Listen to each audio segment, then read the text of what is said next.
State of mind is, as any intelligent human being would be at this point in time, he's disappointed and he's upset. I mean, we aired out our position on this over a long trial. We had a fair trial. We got to put out our position, and the jury spoke.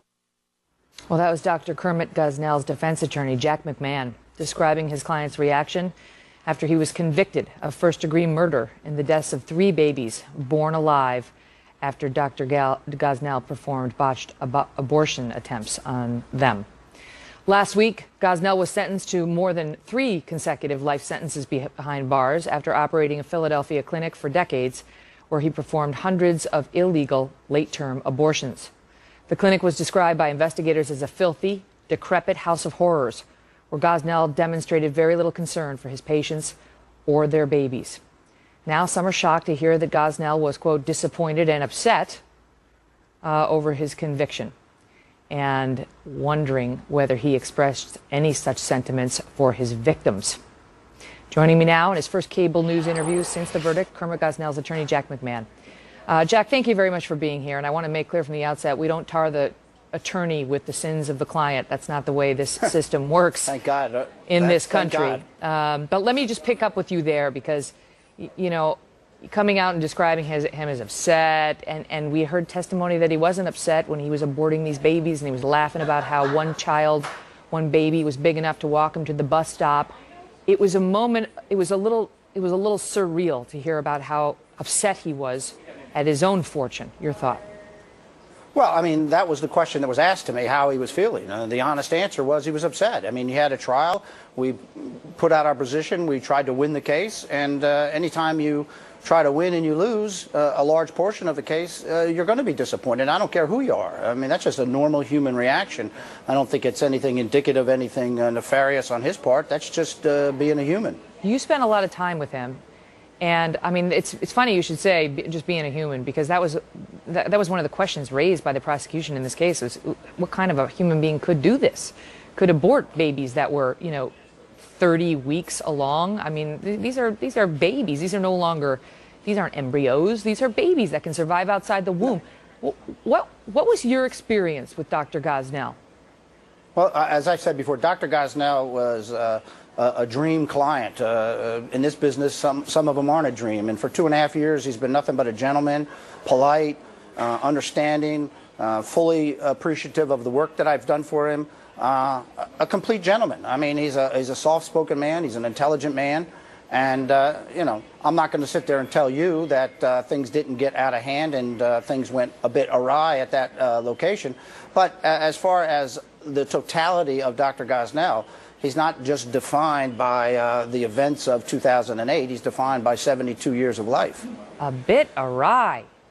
I mean, Jack, well, I mean, the babies were, the testimony was the babies were born alive, were wiggling on the operating table, were crying, and he stuck scissors in the back of their neck. That's not true. First of all, that's not the testimony, and I can give you the transcripts if you want to know what actually was said. The jury found he was guilty of murder. Oh, absolutely, murder and we respect that verdict. Of babies. There was 8, and he's got convicted of it, and that's correct. But he was also charged with 8 murders, and 5 of them were not guilty. But I'm challenging your assertion that things went a little awry at the clinic.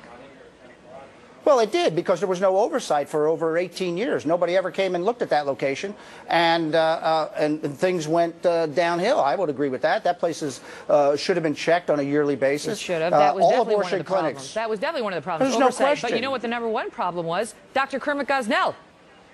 Well, I mean, that's a simplistic way to look at it, and really? But I don't think that's accurate. Or I factual, do think that, because or just factual. Well, I mean, when you sit there and say that the babies were squirming and wiggling on the operating table, that's just not true. I mean, you can get the transcripts and read it and find out what the true testimony was of the 3 babies. Are you disputing now that they were born alive, as the jury found before Dr. Gosnell murdered them? The jury found that, and we respect that, and that's their belief. Dr. Gosnell, in my position throughout the trial, that's all we need to know. He tried to abort them, and he failed, and then he tried to kill them once they were born alive. That's what the jury said. That's what the jury found. I mean, not only that, and the jury found that, but that wasn't his defense. The conditions of the clinic it reeked of animal urine. Cats had defecated all over it. Furniture and blankets stained with blood. Instruments not properly sterilized. Not true. Not true. Not true. The difference in the way he treated women of color versus white women. Not true. Okay, all of it's not true. The jury everything made you it said all right up. there. No. They found him guilty of murder, and again, that's their decision, and that's what we're standing by. But what you just said there about babies squirming on the table, blood-soaked blankets, tools not being sterilized, is all not accurate as to what the testimony was in the trial. That So it was the Mayo that Clinic. It was the Mayo Clinic. It was great. Well, women my had great argument to the experience jury there, was, including the one that he was convicted of involuntarily manslaughtering. Well, let me say this to you. He had over 16,000 patients, and most all of them were referrals or repeat business. That tells you something right there. It does, and it's nothing good. I mean, the problem here, Jack, is that he was running a late-term abortion clinic. That is what he was being used for. You don't know the facts. You don't know the facts. That's not true. How does the baby, if it's not late-term abortion, how does the baby get born alive? Because generally, if you abort a baby early on in the pregnancy, it doesn't get born alive. You said he was running a late-term abortion. There were late-term abortions. He was convicted of that, and they were wrong. But the vast majority, over 95% of them, were all first-term abortions. Very rarely were they. And when they went in and found 47 fetuses there, 45 of them were all legally within the limit of 24 weeks in Pennsylvania. Why do you keep body parts of the little babies around the clinic? Why do you keep the feet? Well, again, you're not understanding the evidence. You're not paying attention to what the real evidence was, and you want the evidence to be what you think it is, but it's not what it is. Why did he do it? He kept it, as all the Commonwealth witnesses testified. Every witness for the government testified that the reason that he kept a few of the body parts, which were feet, were for purposes of DNA analysis for the as requested by the patient's family. That's why he did it. He had 16,000 abortions, and they found 2 or 3 feet. So don't sit around and start talking like he's collecting body parts. It's strange how I would be moved by just 2 or 3 babies' feet being chopped off and kept as souvenirs. I understand that. No, they were not souvenirs. If you want to call it souvenirs, that's a lie. Getting back to my original question, why did he laugh about the baby that he was trying to abort, that he did abort, that was big enough to walk him to the bus stop? Why was that so funny to him? We don't believe that testimony is true. I mean, that's what he said. He never admitted that to me, and I don't believe that testimony is true. That's what they said. So I can't comment on something that he says never happened. Jack, I started off by saying we don't tar the lawyers with the sins of the clients, and that's true. But listening to you, you sound like a guy who's suffering from Stockholm syndrome, because you seem to believe this is a swell man. No, I'm not saying he did things wrong. That he murdered little babies. Listen, you sit there and say that they're squirming around on the table and stick scissors. That's not the facts of the case. Why are you even arguing that point? Let me concede to you then. I will concede to you, for the purposes of this discussion, that they were not squirming around on the table. They were born alive, sir. They were born alive. He was attempting to abort them. And then he murdered them by sticking scissors in their necks. How do you come out and defend him now?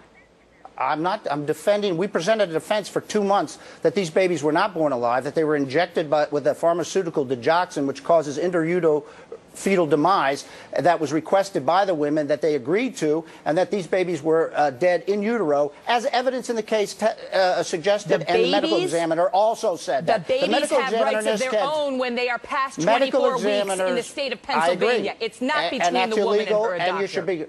I agree with you. And I'll tell you what, I've come out of this case realizing that 24 weeks is a bad determiner. It should be like 16, 17 weeks. That would be a far better thing, because the babies would not be even arguably viable at that point in time. And I think the law should be changed to that. I think pro-choice would have still the right to choose, but they got to choose quicker. And I think that's something that should come out of this. I think more regulation should come out of these locations. Well, I'm not sitting here saying this was all done right. Actually, I shouldn't say that, because NARAL, Pro-Choice America, and some other groups like Planned Parenthood are disputing some of the regulations that have been proposed. Jack, thanks for coming on. My pleasure. We're taking your thoughts on Twitter. Follow me at Megyn Kelly. Up next, new developments in Benghazi.